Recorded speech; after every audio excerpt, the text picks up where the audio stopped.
Hey everybody, not twice in a row I do videos like this in the car. So here we are, I'm in the car. Just got out of a viewing of Tron Ares with a good friend of mine, Travis from the Life Church. Just a quick, just like my previous videos, I'm trying to get back to them. Out of theater reaction. Just seeing this movie for the first time. And I should have recorded this with him because I just went detail for detail, like talking about what we liked about the movie. I have some gripes with this movie, things I liked, things I'm left wondering what the heck. First things first. I actually prefer Tron Legacy over the original Tron, and I know some of you may be saying, "Oh, you're a millennial, you don't care about like the old school films and what CGI, what it meant for the film industry back in the day when Tron was released." I get it, and Star Wars with the exact same thing, but the difference between Tron and Star Wars is that Star Wars holds up today compared to Tron, unfortunately. I mean, very fortunate, because Star Wars went on to be the franchise it was. Anyways, Tron Legacy comes out. Very enticing movie when I saw it back in 2010, I believe the year it was. Then we're getting a sequel. Then it got pushed back, and then it's dead, and then it got revived again. And now here we are, finally. 15 years waiting for the Tron lovers out there. 15 years in the making for Tron Ares. And I don't think it's bad, but I don't think it's great. Let me start with the positives out of the way. Positive number one, the CGI carries over seamlessly from the last movie, which I enjoyed and loved. Carries over seamlessly. Besides we'll forget the de-aging of Jeff Bridges' character, Kevin Flynn. We'll ignore that for obvious reasons with de-aging, because that was very new back in the day. Everything besides that CGI looks like it carried over into this movie. Positive number two. Jared Leto gets slack for Morbius and other things. For the character he played, Ares, it was good. Not bad, it was good. And another point I'll add here. Script was not the worst in the world. I think overall with this film, you can say this film is decent, it's good. You can see the arguments and views of why people will not like this movie. You can see the viewpoints of why people will actually love this movie. And then, like me, you will see points where it is down the middle, per se. Now, with that being said, though, Evan Peters, who's apparently the grandchild of a character from the original Tron movie, who is the son of a character from the second movie. He put together a really good performance. Everything else besides that, I have gripes with this movie. Gripe number one is this film does not completely ignore what happened in the second movie, as in they don't make this movie ignoring what happened in the last movie. You have acknowledgments of Kevin's son through montages, newspaper stuff, like Easter egg stuff. Like, it's there for you to see if you remember the other movie. Same with the female character beside him. But one of the gripes I have with this movie is that this movie tries its best to ignore what happened in the first movie. I mean, in the last movie. This supposedly being a sequel to Tron Legacy. And not a reboot, not a retooling, a sequel to that movie. I feel like I'm missing a movie. There's a movie missing in between this one and the last one. Because where we left off with the last movie, and I did a quick rewatch of Tron Legacy before going into this movie, because it's been 15 years. We are left off with a highly advanced grid that's not 1980s related. Laid waste.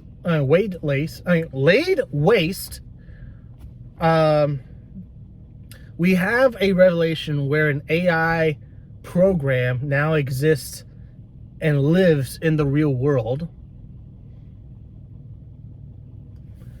And then all of a sudden in this third movie, laser guns here, laser guns there. We can materialize the AI into our real world. We can materialize the programs and their vehicles and their weapons into the real world. But only for X amount of minutes, per se. One has to wonder if Clue from the last two movies would have enjoyed such a perk to be out of the grid for 29 minutes. Unfortunately, no. So how do we get from programs trying to get out of the grid, can't, stuck there, to now they have access to it now? How do we get here? It's never explained in the movie how they went about and actually found this technology, was able to project with their laser weapons these programs being like the people, like the computer people and their weapons and whatnot. There's no explanation as to why that is. And it's almost like the last Star Wars film, The Rise of Skywalker, where the last movie you're left off with Kylo Ren is the leader of the First Order. And then at the beginning of episode 9, the dead speak. Palpatine has returned. They're like, what? What? How? Where? What? Where did that come from? And then one of the characters in the movie says, somehow Palpatine has returned. We can't explain it. Palpatine has returned. How? Why? How did he return? It's never explained. And another example, I would pin this with Tron Legacy and Tron Ares. It's as if we went from the first Avengers movie of, you defeated Loki and he's being taken prisoner with Thor to Asgard. And then the next movie is some weird spaceship being bombarded. Okay. And then you see Thor with his hair cut off and Loki and all the Asgardians being destroyed by Thanos and his crew, leaving you wondering, how did we get from point A to point B? What happened to Age of Ultron? What happened to the two Thor movies? How did we get here? How does Thanos have that glove and a stone already? It's not like, it's that kind of a gap in the script writing that I will take issue with here. And another thing about this movie, as good as the soundtrack was, as good as the CGI was, as good as Jared Leto was, as good as some of the characters are in the movie, I cannot tell you what this movie is legitly about. I cannot. The only vagueness I have is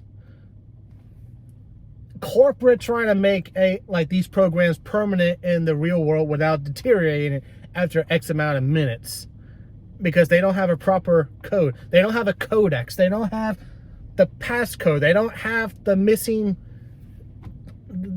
piece to their software.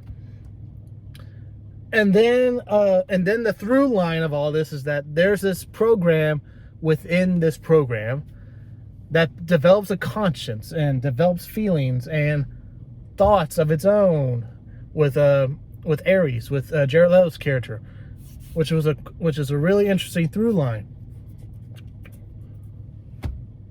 But I can't tell you what this movie is about. Okay, at the beginning of the movie, someone finds the coding. They've cracked the code. And then another entity's trying to get said code.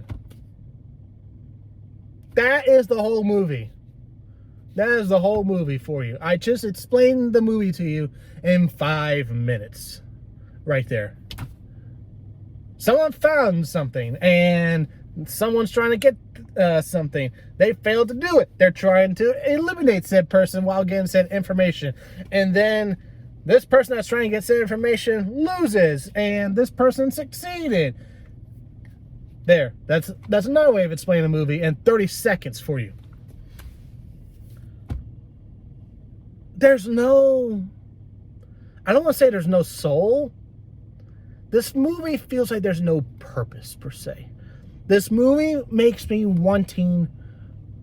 it leaves me wondering... I feel like there was more to this movie that got left on a chopping block in the editing bay. I feel like there's much more to the story that could have been told, but wasn't told.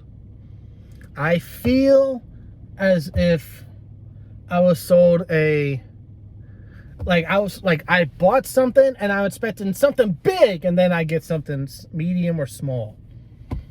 I feel like I've been I don't want to say I've been duped, because this movie has been in limbo for 15 years.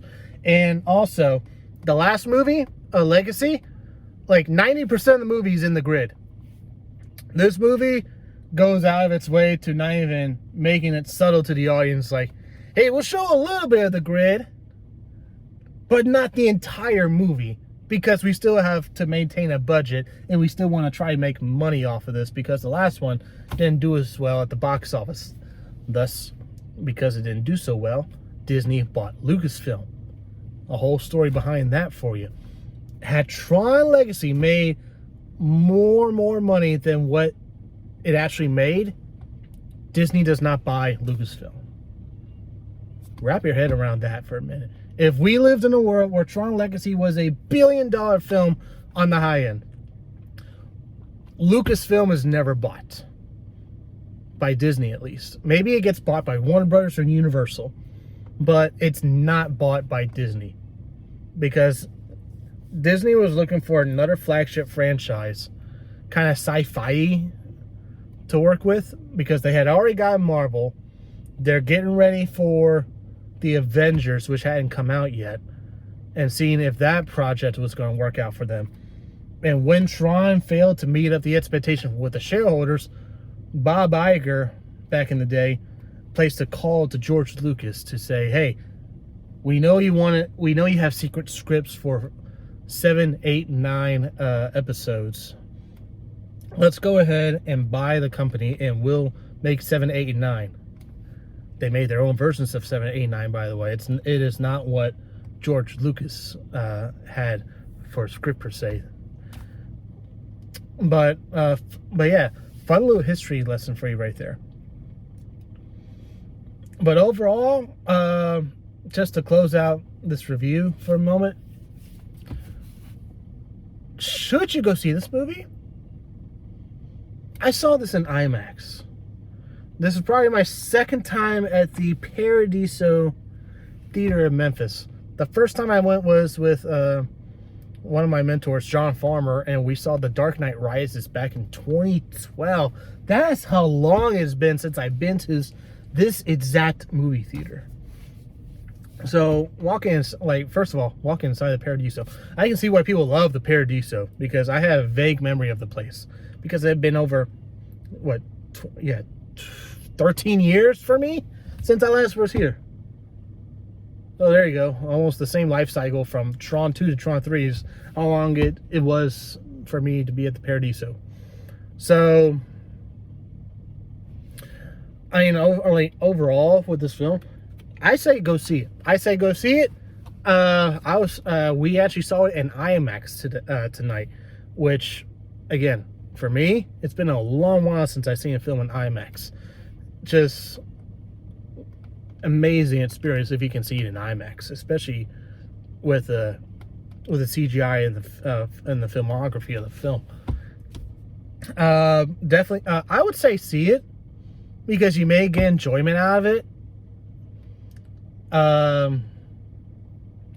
If I had to rate this on my table of my popcorn levels, I would give this film a small, get a small popcorn. It's not a don't bother, don't get popcorn rating. This is not Morbius. Again, Jared Leto jab there. This is not Kraven the Hunter. This is not Madam Web bad. This is what's another horrible movie? After Earth. Man, where's some really bad, really bad movies? Like those are the immediate ones that come off that go off in my head. It is not Madam Web bad. It is not Kraven bad. It is not Morbius bad. I would say, I enjoyed the original 3 Transformers movies. I would say if you have that same knack of loving those type of films, I think you will enjoy watching Tron Ares. Because I enjoyed Transformers 1, 2, and 3. 4 and 5 is where it went off the cliff for me. If you enjoyed those first 3 movies, I know it's a totally different franchise. I'm just talking about feel, and in terms of feel and watching the experiential experience of the movie. If you enjoyed those movies, you probably will enjoy Tron Ares, in my opinion. And that is my long review out of the theater for Tron Ares. And with that being said, I know I keep saying this to close out the show. I know I keep saying that Cast It to the King is going to come back. It's going to be coming back. I am not trying to dish you. I'm not trying to lie to you. We are currently have our sports show called the Tighten Up Cast that happens every single week after Titans games. And the last one apparently got some pop from the audience because we actually won. We actually won a game this year. Albeit in weird fashion versus the Cardinals. But we still won. We will be getting back to Cast It to the King. We will be. Because there's plenty of stuff to go around film-wise. Especially what happened today. That got released online. That has been in radio silence for 5+ years. That finally got announced with an official release date for December this year. And I will let you know what film that is on the next episode of Cast It to the King when we return. But until next time, guys, my name is Joshua Mickle with this quick reaction for you for Tron Ares as I'm about to shut off this recording and start my drive home. And as always, keep kicking it to the King.